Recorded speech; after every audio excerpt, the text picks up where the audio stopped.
Renard Speed Shop's Ducati Cafe Racer. The custom world is dominated by studiously cool and monochrome bikes, so this bright and breezy little Ducati Cafe Racer is a welcome splash of color. It's the work of the Estonian boutique manufacturer Renard, makers of the mighty Grand Tourer sport cruiser. Renard's André Suavomi also operates a custom workshop from a barn in southern Germany, and that's where this lovely Vento 350 was born. Andres bought the Vento sight unseen, and wasn't quite sure what to expect.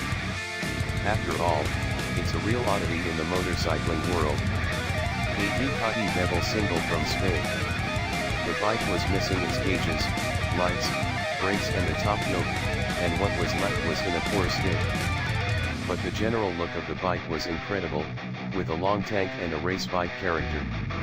After a little research, Andres realized that his Ducati was actually manufactured by the Spanish company Mototrans, which had a license to build Ducati engines until the early 1980s. But there is no real technical information available about these machines, just a few scanned documents in Spanish. And spare parts are unavailable. So I decided to make a project bike. Since there wasn't much left of the original Vento, Andres and his partners at Renard Speed Shop decided to improvise and upgrade. They fitted a brake system from ISR, the Swedish company fast making a name for itself in the custom community. The front brake disc is from a BMW R1200 GS, adapted to fit, and the master cylinder comes from AP Racing. The forks are standard Telesco items as owners of 1970s Ducati scramblers will recognize, but overhauled. They're now hooked up to triple trees from an old Suzuki motocross bike.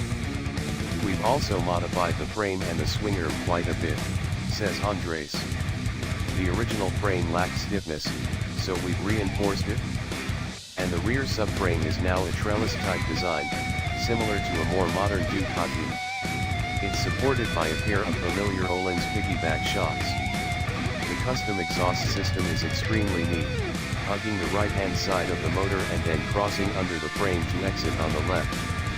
There's a beautiful CNC milled blue instrument panel nestling between the fork uppers. The seat and tail unit are also custom, but the highlight is the long, squared-off tag. It's actually stock, but with a vivid red paint and huge vintage Ducati logotype, impossible to ignore.